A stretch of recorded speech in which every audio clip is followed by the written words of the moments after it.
আল্লাহ পাক রব্বুল আলামিন খানায়ে কাবার জিয়ারত আমাদের প্রত্যেককে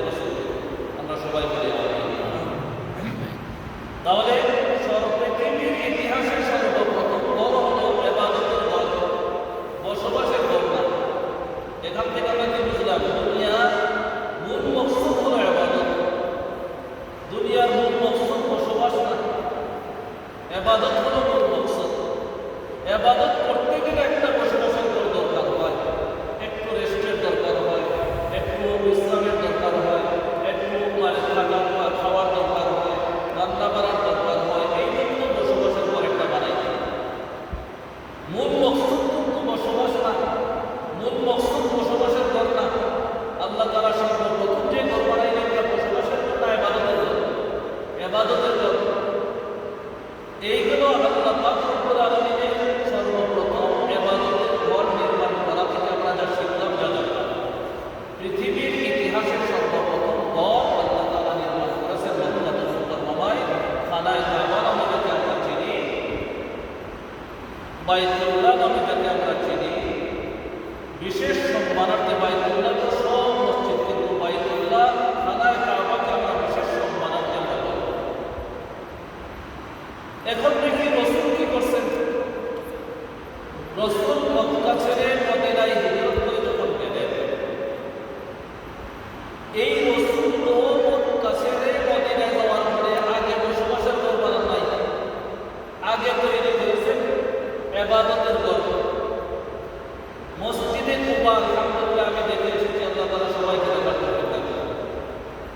মসজিদে কুবা, কুবায় গিয়ে সর্বপ্রথম আল্লাহ রাসূল মসজিদ নির্মাণ করলেন। মদিনার পবিত্র মদিনার এরিয়ার ভিতরে মসজিদে কুবা, কুবা নামক স্থানে আল্লাহ রাসূল ঢুকে সর্বপ্রথম মসজিদ বানাইলেন। কি এখান থেকে আমরা কি বুঝলাম? ইবাদতের ঘরটা বসবাসের ঘর আগে, বসবাসের ঘর আগে বানাইছেন না ইবাদতের ঘর আগে বানাইছেন? আল্লাহ রাসূল মদিনায় যাওয়ার পর তো এটা করবে যে আমি বসবাস করতে হবে, থাকতে হবে, তাহলে আগে থাকার ঘর বানাই। আল্লাহ রাসূল থাকার ঘর আগে বানান নাই, আগে বানাইছেন ইবাদতের ঘর, আগে তৈরি করছেন, নির্মাণ করছেন ইবাদতের ঘর। তাহলে কি বুঝলাম? আল্লাহ তাআলাও বানাইছেন সর্বপ্রথম ইবাদতের ঘর, আল্লাহ রাসূলও বানাইছেন সর্বপ্রথম ইবাদতের ঘর। আল্লাহ তাআলা সর্বপ্রথম যে ইবাদতের ঘর বানাইছেন হলো খানায়ে কাবা। আল্লাহ রাসূল মদিনায় গিয়ে সর্বপ্রথম যে নিজ হাতে যে ঘর তৈরি করেছেন ইবাদতের ঘর, সেটা হলো মসজিদে কুবা। এরপরে মদিনাতুল মুনাওয়ারার মূল মসজিদ যেটা মসজিদে নববী, এরপরে তাহলে আল্লাহ পাক রব্বুল আলামিন সর্বপ্রথম পৃথিবীর বুকে ঘর নির্মাণ করলেন ইবাদতের। আল্লাহ রাসূল হিজরত করে সর্বপ্রথম মদিনার মাটিতে ঘর নির্মাণ করলেন ইবাদতের। আল্লাহ এবং তার রাসূল এদের ঘর নির্মাণ থেকে আমরা কি শিখলাম? ইবাদতের ঘর এটাই মূল মকসদ, ইবাদতই মূল মকসদ। ইবাদত করতে গেলে আনুষঙ্গিকভাবে নিজের থাকা বসবাসের ঘর একটা করতে হয়, বাদ বাকি সব হলো আনুষঙ্গিক। এখন আমাদের অবস্থা হলো উল্টা, যেটা ছিল আনুষঙ্গিক এটাকে আমরা মেইন ফ্যাক্টর বানাইছি, আর যেটা ছিল মেইন এটাকে আমরা আনুষঙ্গিক বানাইছি। নিজের গড়দরজা সুন্দর করে একবারে কারখানা করে সুন্দর মানে টাইলস লাগাইয়া বর্তমানে বিল্ডিং করার পরে যদি সম্ভব হয় কিছু টাকা দিয়ে মসজিদে একটা সেজদা করার জায়গা বানাই। নিজের ঘরের পিছনে একা আমি 1 কোটি টাকা খরচ করি, 2 কোটি টাকা খরচ করি, আমার মহল্লার মসজিদের পিছনে কিন্তু আমি 1 লাখ টাকা খরচ করবো, আমার জন্য কষ্ট হবে। এরকম আমাদের মেজাজ এরকম কিনা? বাস্তবতা এরকম কিনা? আসলে নিজের ঘর বসবাসের ঘর তৈরি করা এটা 1 নম্বর না 2 নম্বর? এই 2 বিবরণ থেকে আমরা কি বুঝলাম? আল্লাহ তাআলাও 1 নম্বরে ঘর বানাইছেন ইবাদতের ঘর, খানায়ে কাবা।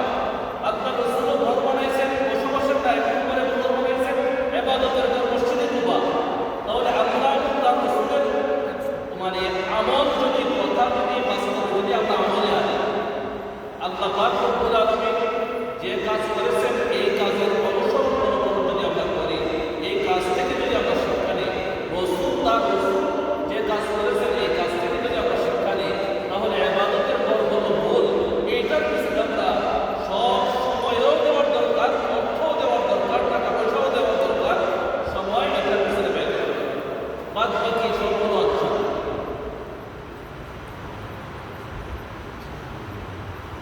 এই জন্য আমরা খেয়াল করবো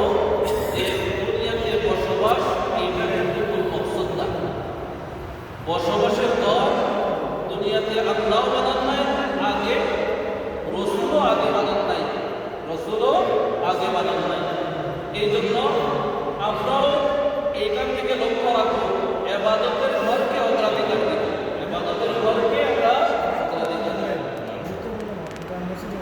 বিশেষভাবে আমি যে আয়াত তেলাওয়াত করলাম, এই আয়াতের মধ্যে আল্লাহ পাক রব্বুল আলামিন বলেন, ইন্নামা ইয়া'মুরু মাসাজিদাল্লাহি মান আমানা বিল্লাহি ওয়াল ইয়াউমিল আখির। মসজিদ যে আবাদ করা, এটা সবার পক্ষে সম্ভব হয় না। মসজিদের সাথে অনেক কিছু সম্পর্ক, আল্লাহ এবং তার রাসূল এগুলা আমাদের সামনে রাখছেন। কোরআন এবং সুন্নাহ আমরা যদি সামনে একটার পর একটা আলোচনা করে দেখা যাবে অনেক কিছু মসজিদের সাথে সম্পর্ক। আমরা শুধু মনে করি ইবাদতের ঘর, আল্লাহর রাসূল রাষ্ট্র পরিচালনা করছেন মসজিদ থেকে, সমাজের সব সমস্যার সমাধান মসজিদ থেকে হয়েছে। তাহলে মসজিদের ভিতরে আল্লাহর রাসূলের যে কার্যক্রম পরিচালনা করছেন মসজিদ, এই সব কার্যক্রম করার জায়গা। মুসলিম সমাজের অন্যতম নিদর্শন হল মসজিদ। আপনি কোনো এলাকায় গেলেন, গিয়া যদি দেখেন মসজিদ আছে, তাহলে বোঝা যাবে এই এলাকায় মুসলমান আছে। তাহলে মসজিদ থাকা মানে এই এলাকার মুসলমানের বসতি আছে, এটা প্রমাণ করে আলাদা। কোনো এলাকায় গিয়ে যদি আপনি মসজিদ পান না, তাহলে বোঝা যাবে এই এলাকাতে মুসলমানের বসবাস নেই। তাহলে মুসলমানের বসবাস আছে কিনা তা প্রমাণ করে মসজিদে। তাহলে মসজিদ হল মুসলমান আছে এইটার বসবাসের আলামত।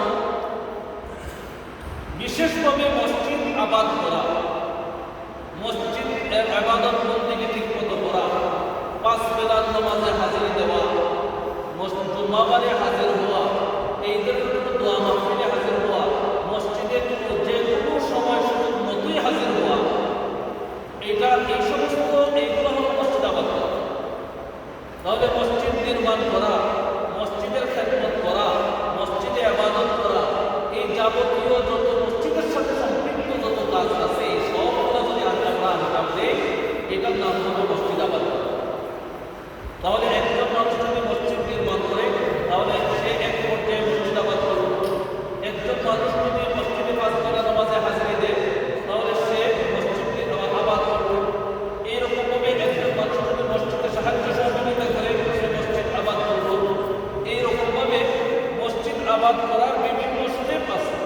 এই প্রত্যেকটা ধাপে ধাপে আমরা মসজিদ আবাদ করতে পারি।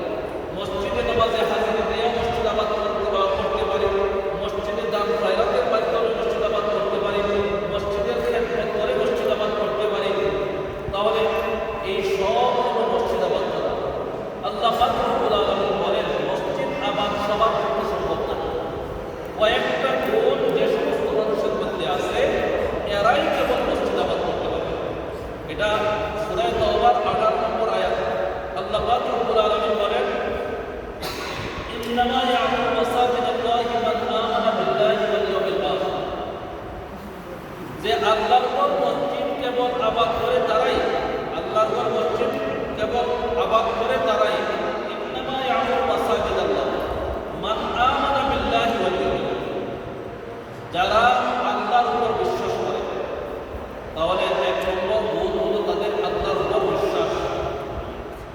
ওয়াল ইয়াউমিল আখির, 2 নম্বর গুণ হলো আখিরাতের উপর বিশ্বাস। ইন্নামা ইয়া'মুরু মাসাজিদাল্লাহি মান আমানা বিল্লাহি ওয়াল ইয়াউমিল আখির। এই 2টা গুণ যাদের মধ্যে থাকবে। 3 নম্বর ওয়া আকামাস সালাহ, নামাজ যারা কায়েম করবে। নামাজ কায়েম করার অর্থ হলো ঠিকঠাক মতো সর্বস্ব হক আদায় করে নামাজ আদায় করা। সংক্ষেপে নামাজ কায়েম করার অর্থ হলো নামাজকে যেভাবে আদায় করার নির্দেশনা শরীয়তে আছে, সেইভাবে নামাজ আদায় করলে ইকামত সালাত বা নামাজ কায়েম হয়। তাহলে নামাজ কায়েম করবে যারা, 3 নম্বর গুণ। ওয়া আতাজ যাকাত, 4 নম্বর গুণ যারা যাকাত আদায় করবে।